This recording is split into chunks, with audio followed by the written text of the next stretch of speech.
Hi అండి. ఈరోజు రొయ్యలు గ్రేవీ స్టైల్లో కర్రీ చేస్తున్నాం. ఆనియన్స్, టమాటా, 3 ఆనియన్, ఒక టమాటా మిక్స్ అయితే పట్టేసా. ఆనియన్ పేస్ట్ వేసి, పచ్చిమిరపకాయలు, కరివేపాకు తాలింపు వేసి, ఆనియన్ పేస్ట్ వేసి, అల్లం పేస్ట్ వేసా, వేగించి పసుపు ఉప్పు కూడా వేసా. బాగా బ్రౌన్ కలర్ వచ్చేంత వరకు అయితే నేను వేగిస్తున్నా. పచ్చిరొయ్యలు ఆల్రెడీ బాయిల్ చేసి పెట్టుకున్నాయి. అవి పచ్చిరొయ్యలు వేసేసుకున్నాక బాగా 2 నిమిషాలు మగ్గనిచ్చి ఫ్రై అయ్యాక బాగా కారం వేసుకుంటాను. తగినంత కారం వేసుకొని ఒకసారి కలిపేసుకొని పచ్చివాసన పోయేంత వరకు మగ్గనిచ్చి బాగా ఎగనవాలి. కారం వేసినప్పుడు వేగినప్పుడు ఎంత ఎగితే అంత టేస్ట్ బాగుంటుంది. చాలా అంటే చాలా బాగుంటుంది. మీరు కూడా ట్రై చేయండి. పచ్చిరొయ్యలు టమాటా గ్రేవీ స్టైల్ కర్రీ. ధనియాల పౌడర్ వేసుకుంటున్నాను నేను ఒక స్పూన్ అయితే గరం మసాలా పౌడర్ వేసుకుంటున్నాను. ఇంకేం అవసరం లేదు. ఇవి రెండే వేస్తాను నేను. ఈ రెండు వేసుక మళ్ళీ ఒకసారి కలిపేసి గ్రేవీగా కొంచెం ఎగనివ్వండి. గ్రేవీ అయితే చాలా బాగుంటుంది. 2 నిమిషాలు వేయక ఇప్పుడు 2 గ్లాసున్నర వాటర్ అయితే నేను పోసుకుంటా.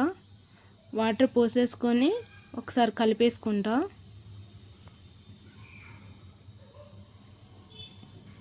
కలిపేసుకొని ఒక 15 నిమిషాలు మూత అయితే పెట్టేస్తా. మూత పెట్టేసి 15 నిమిషాల తర్వాత చూస్తే కర్రీ అంతా దగ్గరకు వచ్చేసి బాగా ఆయిల్ అయితే తేరుకుంటుంది. అప్పుడు మన కర్రీ నచ్చినట్టు ఉంటుంది. ఫైనల్గా కొత్తిమీర వేసుకొని ఒకసారి కలిపేసుకొని ఇంకొక 2 నిమిషాలు ఉడకాలి. ఆయిల్ తేరుకుంటే కలర్ఫుల్గా టేస్టీగా ఉంటుంది. చాలా బాగుంటుంది. మీరు కూడా ట్రై చేయండి. నచ్చితే లైక్ అండ్ షేర్ కామెంట్ చేయండి. సబ్స్క్రైబ్ చేసుకోండి. మీరు కూడా ట్రై చేయండి. ఈరోజు prawns tomato gravy style curry and tomato rasam, అల్లం మిరియాలు చారు చాలా టేస్టీగా అయితే ఉంటుందని కాంబినేషన్ చేసా. నాకైతే కర్రీ అయితే రెడీ అయిపోయింది. ఫైనల్గా నేను బౌల్లోకి తీసేసుకుంటున్నా. అబ్బబ్బా, ఏమి రంగు, రుచి, వాసన. నాకు ఈ వాసనకి స్మెల్ ఎప్పుడెప్పుడు తిందామనిపిస్తుంది. కానీ ఈరోజు తినకూడదు. మీరు కూడా ట్రై చేయండి.